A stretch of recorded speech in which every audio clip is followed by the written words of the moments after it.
이 관계를 잘못 맺으면 내 인생이 되게 지옥같이 될 수 있거든요. 이 세 가지가 서로 잘 어우러졌을 때 안목이 있다라고 하는 거죠. 근데 마음에도 알레르기가 있다는 건 뭐예요? 우리가 땅콩 알레르기가 있을 때 땅콩이 잘못한 게 아니에요. 저도 이상한 게 아니죠. 뭔가 좀 위축돼요, 이 사람 앞에 가면. 일단 이 두 개가 다른 사람은 만나면 안 됩니다. 이런 것들도 되게 직관적으로 알 수 있는 부분이에요.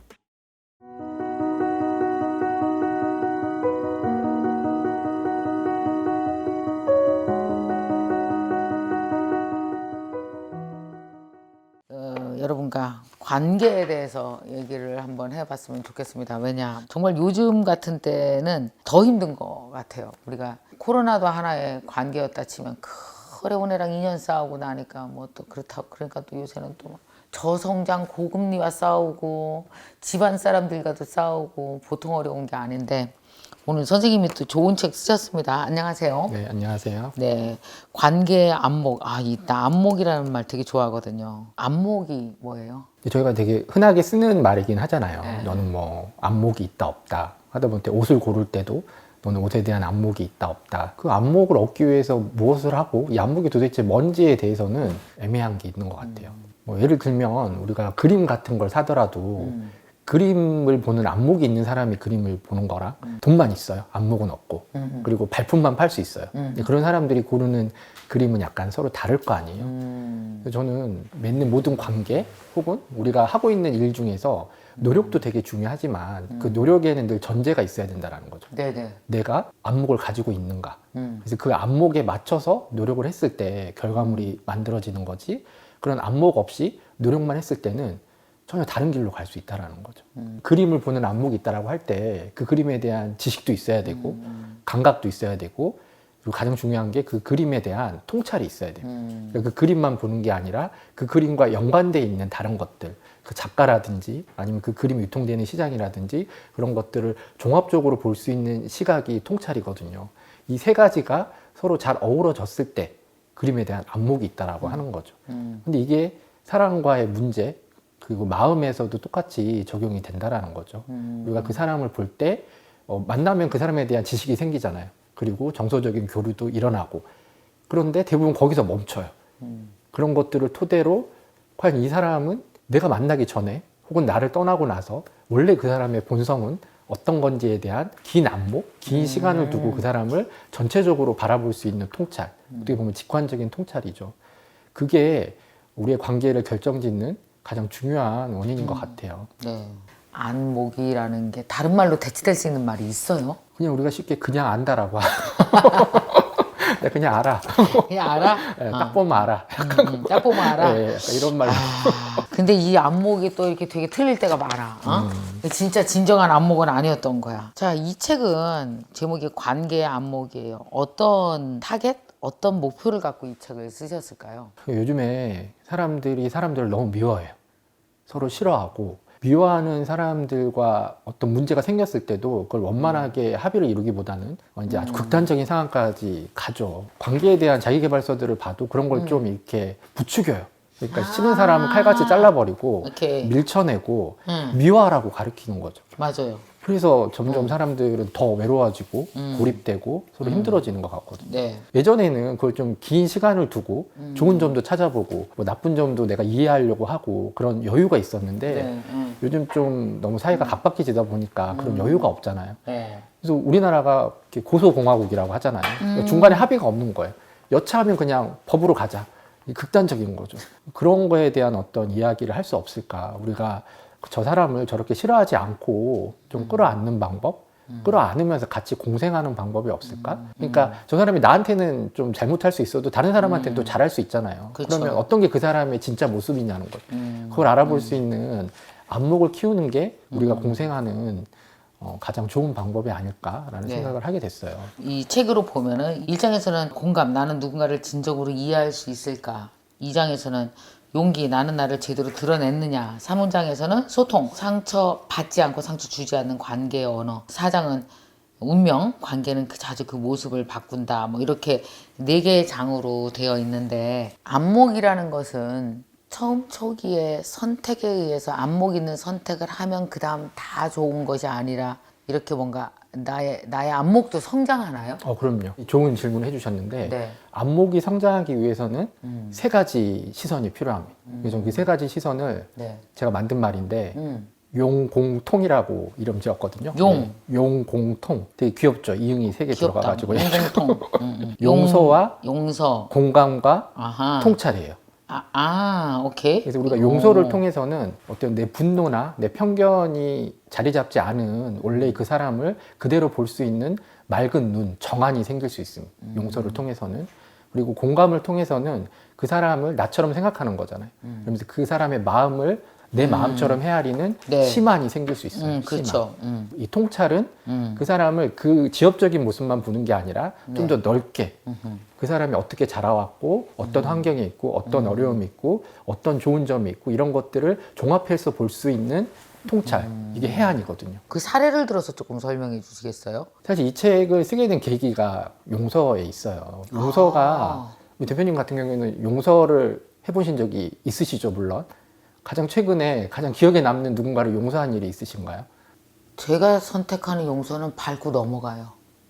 따지지 않고 두고 그냥 지나가는 게 나한테는 용서예요. 그러니까 야 내가 너 있잖아 이거 잘못했는데 내가 너 용서해 줄게.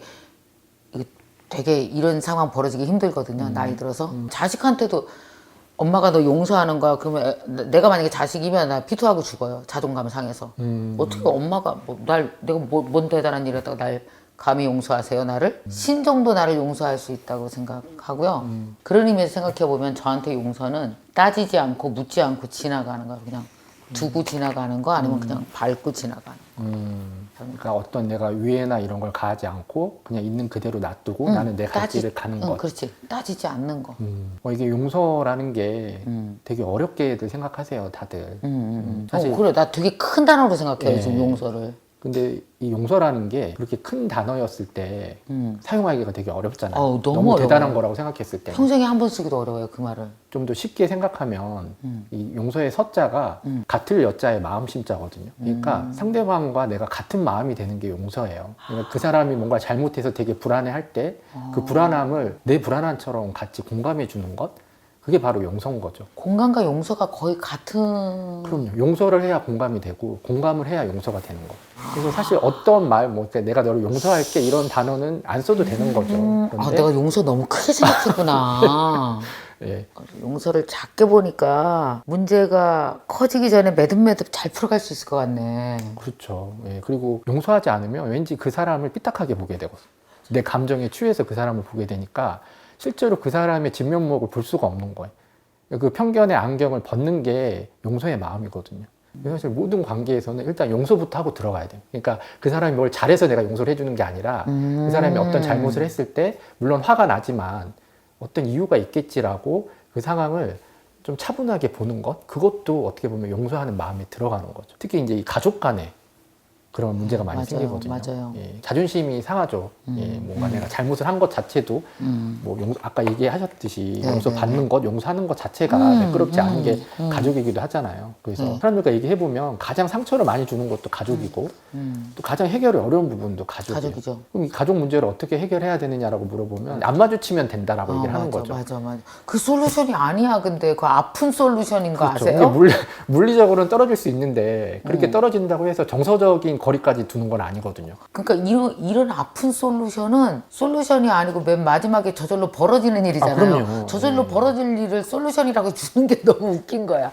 그래서 그런 정서적인 거리를 계속 두지 못한 상태에서 물리적인 거리만 두면 주위에는 또 괜찮은 가족들이 너무 많잖아요. 그런 걸 보면 상대적으로 더 쓸쓸해지고 그런 쓸쓸함을 보면 이 쓸쓸함이 왜 일어났을까를 생각하면서 또 원한을 갖게 되죠. 그러면서 더 싫어지고 되게 악순환이 일어나는 거예요. 맞아. 근데 이런 악순환을 끊는 고리도 사실은 이 용서라는 키워드예요. 사회관계에서도 천적이 있고 가족 간에도 천적이 있어요. 있어. 천적은 내가 뭘 해보기도 전에 그 사람 앞에 가면 위축이 되는 거예요. 눈을 이렇게 제대로 못 마주치겠고 뭐가 잘 안 돼요. 그 사람 앞에서는. 가족끼리도 그래. 왜? 그런 엄마, 그런 아빠가 있어. 그 노력하라고 하는데 잘 안 돼요. 그게 어려운 거죠. 근데 그럼 이 천적 관계에서 어떻게 해야 내가 그 천적을 극복할 수 있을까요? 우리 자연계를 볼 필요가 있습니다. 이 자연계에서 천적을 극복해 가면서 진화해온 유일한 생명체가 있어요. 이게 누굴까요? 인간이죠, 인간. 인간은 지금 자연계에 천적이 없습니다. 계속 성장해 온 거예요. 그 천적을 무찌르면서. 뭘로 무찔러 왔죠, 천적을? 물질로 오는 거야. 안 봐? 그러니까 물리쳐 와서 예, 성장해 왔잖아요. 안 봐. 예, 도구를 써서 이제 무찔러 왔죠. 더 강한 도구를 써서 나보다 강한 상대를 제압해 오면서 이제 올라왔잖아요. 그러면 우리 마음에서도 내 천적을 물리치는 방법이 분명히 있을 거예요. 그럼 그게 뭘까요? 물리적인 곳에서의 그 도구, 폭력적이죠, 굉장히. 폭력으로 제압해 왔죠. 근데 사람 관계에서 그런 폭력으로 제압을 하면 안 수 되잖아요. 없지. 그 유일한 도구가 뭐냐는 거죠. 그게 용서예요? 바로 그건. 이거 혹시 성경인가? 약간 그런 소리. 요즘 하도 싸우니까. 천적을 물리치는 방법. 네.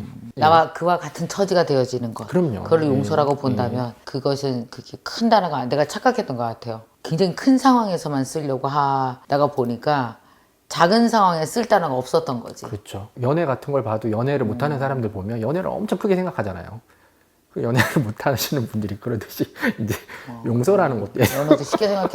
이런 거 별거예요. 밥 먹는 거지, 밥 먹는 거지. 그러면 계속 연애하잖아. 그렇죠. 연애 그럼 막 1년 고민하지. 근데 이 용서가 또 방치하라는 얘기는 아니고 이게 내 감정이 최대한 들어가지 않게끔 오케이. 그 사람의 있는 그대로의 모습을 볼 수 있는 거죠. 그렇게 했을 때 그 사람을 볼 수 있는 이제 정안이 생긴다는 거예요. 맑은 네. 눈이 생긴다라는 거죠. 이건 뭐예요? 관계와 사람에 대한 가장 깊은 이해, 광기? 예, 이거 이것도 이건 이제 우리가 특히 오래 만나는 사람 있을 때 이제 여러 가지 이야기를 하잖아요. 이 사람을 어떻게 처음에 알아볼 수 있는 방법이 없느냐. 그런데 저는 그 사람의 광기를 한번 찾아보라 그러거든요.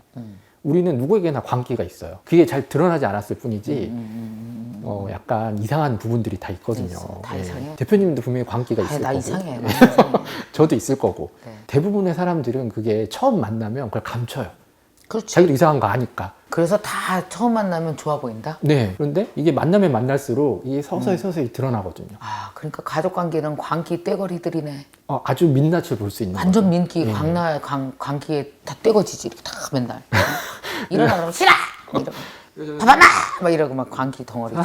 사람을 보면 처음에 저렇게 얌전해 보이고 참해 보이는 사람도 분명히 미친 듯이 막 뭔가를 하고 집착하고 강박하는 있어, 그 광기가 있어. 있을 텐데 그게 무엇일까를 보는 거죠. 그래서 크게 두 가지로 나눌 수 있어요. 대부분의 사람들은 자기가 성장하고 싶은 욕구 아니면 결핍을 채우고 싶은 욕구 이 둘 중에 하나를 가지고 있거든요. 이 성장하고 싶은 욕구는 나에게 어떤 대가가 없어요. 근데 내가 그것을 알고 싶은 거예요. 내가 가고 싶을 그 끝까지 가보고 싶은 거예요. 장인이 되고 싶은 거죠. 이게 성장 욕구고 결핍 욕구는 그냥 뭐 권력이나 돈 이런 것들을 끊임없이 그 허기를 채우고 싶은 것. 이게 결핍 욕구거든요. 일단 이 두 개가 다른 사람은 만나면 안 됩니다. 그런 것처럼 이 광기는 결국 그 사람이 세상을 어떻게 보고 어떻게 이해하고 어떤 이야기를 할지를 알 수 있게 해주거든요. 저 같은 경우에는 차에 대한 광기가 있었어요. 30대 때 이제 맛있는 차, 온 산천을 돌아다니면서 이제 좋은 물을 찾고 막 흙을 먹어보고 이런 것들 했는데 보통 사람 눈에 보기에는 이상한 거죠. 쟤는. 광기네. 예, 그거 가지고 그럼 돈을 벌어라. 그러면 순수성이 훼손된다. 나는 돈을 벌지 않겠다. 예, 이렇게 했던 게 저희 30대 돈을 안 벌고자 하는 광기. 네. 재밌다. 그래서 근데 또 그 광기를 이해해주는 사람을 만나서 그렇지. 비슷한 광기를 가진 사람을 만나서 또 서로 잘 서로 돈 안 벌어. 네. 서로. 와. 또 그렇게 살다 보니까 어떻게 또 살 길이 생기더라고요. 그 사람 알아보기 위해서는 제가 어디에 미쳐 있는지를 봐라. 그거를 내가 받아줄 수 있을 때 그 사람과 오래 관계를 맺을 수 있다라는 거죠. 그리고 그걸 보는 데까지 시간도 걸리거니와. 그렇죠. 왜냐하면 그게 사람들은 어색하거나 처음 만난 관계, 안 친한 관계에서 그걸 안 드러내거든요. 잘. 한참 만나다 보면 드러나는데 결혼해서도 관계가 되게 늦게 드러나요. 그렇죠. 예. 잘 몰라 초기에. 그래서 그거를 보기까지 우리에게 필요한 게 용서. 계속 용서하면서 그걸 지켜봐줘요. 예, 쟤는 왜 저러나 이런 것들을 너무 화내지 말고 이렇게 봐주면서 저 사람의 관계가 저런 거였구나. 인간관계 어려워. 상담도 하는데 몇 달씩 밀려있고 신경정신과 가보잖아요. 네. 줄이 엄청 길어요. 깜짝 놀랐어요. 다 불안한 거죠, 지금. 너무 지금 시대가 급격하게 변하고 있잖아요. 그렇지. 대부분의 사람들은 그 시대가 변하는 것을 되게 박수를 치면서 보는 게 아니라 너무 불안해하고 두려워하면서 보는. 제가 라이브 방송을 했는데 거기서 한 분이 자기가 너무 보잘것없다는 거예요. 자기는 쓸모없는 사람 같대요. 그래서 잠을 못 자겠대요. 근데 그 사람에게 잘하고 있다, 괜찮다, 앞으로 좋아질 것이다 라고 이야기하는 사람도 없다는 거예요. 요즘에는 그렇게 이야기하는 사람도 많이 없다 그래요. 다 자기 할 일에 바빠서. 그러니까 예전에는 우리가 꿈에 대해서 이야기하고 희망에 대해서 이야기했잖아요. 이제 그 어디에서도 그런 이야기를 안 합니다. 나 하는데 계속. 잘하시고 계시는 것 같아요. 상담 받으러 가서도 상처를 받고 오세요. 왜냐면 좀 요즘에 상담 기법들이 자꾸 너 얘기해 내가 들어줄게 이런 거거든요. 근데 아니에요? 예, 그 사람은 자기 그게 맞는 상담 기법이라면. 물론 이제 그것도 맞지만 좀 위안을 받고 싶은 거죠. 내가 못해도 잘했다. 내가 뭘 잘못했어요. 예를 들어서 주식 투자를 했는데 망했어요. 그래도 용서해 줄 사람이 필요한 거죠. 그럴 수도 있다. 또 힘을 내면 된다. 그런데 그런 이야기를 해주는 사람이 없으니까. 그리고 현생에 치인다는 말 많이 쓰잖아. 그러니까 정보가 많고 그러니까 누가 뭐 코인에서 뭐 돈을 뭐 몇십억을 벌었대. 나만 망한 것 같고. 누구는 그 쌀 때 집 사서 몇 배 올랐대. 나만 작년 고점에 산 것 같고. 정말 왜 그 뭐랄까 내가 보잘 수 없어 나를 죽이는 사건이 너무 많이 생기는 거죠 요새. 근데 스스로 살려낼 방법은 없고 하니까. 그런 것들조차 꺼려요. 내가 나를 드러냈을 때 저 사람이 이걸 가지고 공격하지 않을까? 나를 되게 못나게 보지 않을까? 그래서 철벽을 치는 거죠. 그리고 그냥 SNS 이런데 자기 그냥 좋은 사진들 올리고 좋아요 받고 이런 거로 위로를 얻는데 그것도 어느 정도 하다 보면 이제 현타가 오는 거죠. 아유, 내가 지금 뭐 하고 있나? 가엽다. 세상과의 고립감을 느끼고 우울해지고 불안해지고 맞아. 이 계속 악순환이 일어나는 거예요. 사람이 만나는 것도 중요하지만 인연을 정리할 때도 타격을 엄청 입잖아요. 그죠? 네. 뭐랄까 인연이 정리될 때 말이에요. 정리를 잘하는 데도 안목이 필요한가요? 그럼요. 운명적인 통찰을 의미하는 해안이죠, 해안. 사실 저는 네. 사람들이 다 각자의 역할이 있다고 생각하거든요. 결혼한 사람도 이 사람은 나의 배우자로서의 역할을 가지고 온 거예요. 그런데 언젠가는 그 역할이 끝나겠죠. 마치 무대 위에서 연기가 끝나듯이. 죽을 때 끝나는 게 아니고 살아있는 동안 그럼요. 끝난다고? 그 전에도 끝날 수 있죠. 근데 그 느낌이 있어요. 이 사람과는 이제 모든 연결 지점이 끝난 것 같은 느낌이 있고 그건 본인이 알아요. 그런 어떤 정에 길들여져서 혹은 그걸에서 눈을 감아서 그거를 이어가려고 하죠. 그렇게 끊어져야 될 인연을 계속 붙들고 있으면 악연이 되거든요. 끊어져야 된다는 느낌이 들 때는 그걸 끊어내셔야 됩니다. 끊어내야 될 인연을 계속 붙들고 있는 게 선행이 아니라고요? 그 악연이 되죠. 선행이 아니야? 아니에요. 그거는 되게 어리석은 짓임. 이럴 때는 좀 냉정해져야 돼요. 이 사람이 나와 인연이 다 됐다라는 그런 판단이 들었을 때는 정중하게 어떻게 알 수 있지? 이런 부분이 이제 안목인 부분. 안목. 요게 안목이야, 요게 어떻게 이게 바로 알지? 통찰인 요거, 거죠. 요거, 통찰. 요거. 그런데 기가 막히게 그런 게 있어요. 이 사람에게는 이제 더 이상 에너지가 흘러가지가 않는 거예요. 내 에너지가. 관심도 가지 않고 같이 즐겁지도 않고 대화는 똑같이 해요. 근데 애정 같은 그런 마음이 들지가 않아요. 내 마음이 이미 이 사람과 굉장히 먼 거리를 두고 있는 거죠. 그런데 객관적으로 뭘 잘못하지는 않았어요. 내가 아무리 가까운 사람이라도 물론 한 번에 너한테 내가 정이 떨어졌어, 마음이 안 가, 이런 식으로 하는 건 되게 무례한 일이죠. 그런데 그런 징조를 내가 봤다면 조금씩 거리를 두고 각자의 생활을 하는 게 되게 현명한 일이에요. 이게 설사 부부간이더라도 각자가 정서적으로 독립할 수 있는 시간을 마련해야겠죠. 근데 마음에도 알레르기가 있다는 건 뭐예요? 이런 거 너무 좋아. 이런 거 소제목에 있으면 기분 너무 좋아요. 붙여놨어. 마음에도 알레르기가 있다. 마음 감기라는 말은 들어봤는데 알레르기 뭐예요? 경험에서 나온 말인데 근데 이게 뭐 학술적으로 밝혀진 얘기는 아니면 그런 사람들 있잖아요. 이 사람은 정말 저한테 아무 잘못을 한 게 없어요. 그리고 뭐 잘못한 것도 없어요. 근데 이 사람 앞에만 가면 계속 제가 눈치를 보는 거예요. 뭔가 좀 위축돼요, 이 사람 앞에 가면. 그리고 그런 약간 불편한 마음이 들다가 헤어지고 나면 결과도 뭐 그렇게 좋지도 않고 불편한 상대가 있거든요. 대표님도 그런 상대가 있으신가요? 그럼요. 왜 없어요? 누구나 다 있을 것 같아요. 그래서 이런 사람들을 내가 뭐 어떻게 규정을 할까라고 하다가 알레르기라는 게 그렇잖아요. 우리가 땅콩 알레르기가 있을 때 땅콩이 잘못한 게 아니에요. 그리고 저도 이상한 게 아니죠. 그냥 우리 둘은 이 합이 안 맞는 거죠. 거지. 예. 많은 분들이 그거를 극복하라고 하거든요. 알레르기는 극복하면 큰일 나요. 그다 죽어. 네, 그래서 적당히 거리를 두고 조심해서 만나야 되는 사이가 있는 거죠. 근데 이런 것들도 되게 직관적으로 알 수 있는 부분이에요. 이 사람과 일을 하면 꼭 성과가 안 나오고 적당한 선에서 발작을 일으키기 전에 이걸 좀 떨어뜨려 놓으셔야 돼요. 그런 개념이 없으면 또 자기를 비판하는 거예요. 내가 사회성이 없어서, 내가 사람 만나는 기술이 없어서 내가 이렇게 사람과 이렇게 좋은 관계를 맺지 못할까라고 하는 거예요. 그런데 그런 느낌이 있으면 그것도 과감하게 밀어낼 줄도 알아야 된다는 거죠. 가족에도 알레르기 있다? 그럼요. 예. 그건 어쩔 수 없는 부분.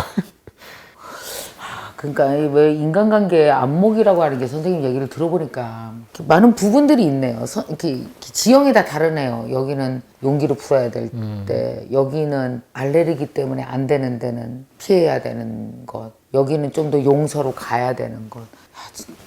어렵다 이런 거 왜 우리 어렸을 때부터 배울 수도 없어 이런 거. 그래서 이 책을 읽고 이제 배우시면 되나? 아 대박 그런 거예요 선생님? 그러니까 우리가 옷을 입을 때도 옷 못 입는 분들은 그냥 마네킹에 있는 거 그대로 벗겨오잖아요. 그렇지. 그게 아니라 이제 내가 맞는 소재와 색과 스타일들을 내가 고를 수 있는 힘이 있어야 된다라는 거죠. 맞아요. 참 나이가 아무리 들어도 관계에 대한 안목은 쉽게 커지는 것 같지가 않아요. 그럼요. 애써요. 무수한 실패와 경험을 해야 되고 그리고 또 의지가 있어야 되고 의지 있어요. 배우려고 관계도 의지의 문제거든요. 노력해야 많은 돼. 게. 그런데 그 노력의 결과가 잘 안 좋았을 때 내 안목에 이상이 있는가를 한번 봐야 된다라는 거죠. 어르신들 보면 너무 그렇게 좀 서로 경직된 관계를 많이 맺어오셨잖아요. 제일 안타까운 게 자살률이 노년층으로 올라갈수록 기하급수적으로 올라가요. 그러니까 아이고. 내가 그렇게 맺은 관계의 대가를 이제 치르시는 거죠. 그게 너무 안타까운 것 같아요. 네. 근데 요즘에 진짜 우리 코로나 이후에 무지 힘들지만 이 힘듦도 사실은 관계에서 상당히 많이 풀어갈 수 있지 않아요? 그럼요. 개인의 문제도 나와의 관계고 그리고 또 다른 문제도 다 관계에서부터 오는 문제죠. 모든 마음의 문제는 관계를 통해야만 해결될 수가 있습니다. 오랜만에 선생님 보니까 마음이 좀 이렇게 편안해지는 것 같네요. 네. 자, 지금 이제 관계에 어려움을 겪으시는 분들에게 이 관계 안목이라는 책을 어떻게 활용하시고 어떻게 읽으셨으면 좋겠다라는 얘기를 좀 정리를 해주세요. 공감하라는 말이 참 많이 나와요. 근데 또 공감하라 그러면 함부로 공감을 하세요. 그러니까 되게 미성숙한 공감을 하는 거죠. 자기는 죽겠으면서 가서 공감하고 있다고. 네, 그래서 그렇게 하지 말라고 제가 이야기를 해드려요. 자리 이타라는 말을 쓰거든요. 네. 자리 이타는 나를 먼저 이롭게 하고 상대방을 이롭게 하라는 말이에요. 근데 이때 이롭다라는 게 뭐 내가 이익을 본다라는 얘기가 아니라 나를 먼저 사랑하라는 얘기죠. 나에게 먼저 공감해주고 나를 먼저 사랑한 다음에 상대방을 사랑하고 상대방에게 공감해줘야 그 공감에 문제가 생기지 않습니다. 근데 많은 분들이 공감 참 좋은 거지 라고 하면서 엉망진창으로 공감을 하고 계세요. 그렇게 하면 안 되세요. 공감도 엉망진창으로 해. 이 관계를 잘못 맺으면 내 인생이 되게 지옥같이 될 수 있거든요. 그런데 상대에 대한 안목을 조금만 키워서 그 사람을 나의 분노를 통해서 보는 게 아니라 그냥 있는 그대로의 그를 보기만 해도 이 관계가 오히려 나를 되게 평화롭게 하고 내 삶을 행복하게 해주는 가장 큰 원동력이 될 수 있습니다. 도서 이벤트 하겠습니다. 이 책의 제목을 맞추시면 10분에게 책 보내드리도록 하겠습니다. 1. 관계의 기술. 2. 관계의 안정, 3. 관계의 기쁨. 4. 관계의 쾌락. 왜 이래? 우리 어디까지? 그만해. 이제 선생님 다 왔어요. 자, 관계의 안목. 과연 이 책의 제목은 무엇일까요, 여러분? 책 제목만 봐도 하루 이틀 이 책과 함께 푹 빠져보고 싶다라는 생각이 드는 책입니다. 여러분 혹시 마음이 힘드셨고 요새 힘드셨다면 여러분 관계의 안목이라는 책을 통해서 여러분과의 관계 먼저 잘 만드시고 또 주위의 힘든 사람과의 관계도 풀어갈 수 있는 지혜 많이 얻으셨으면 좋겠습니다. 자, 선생님 오늘 고맙습니다.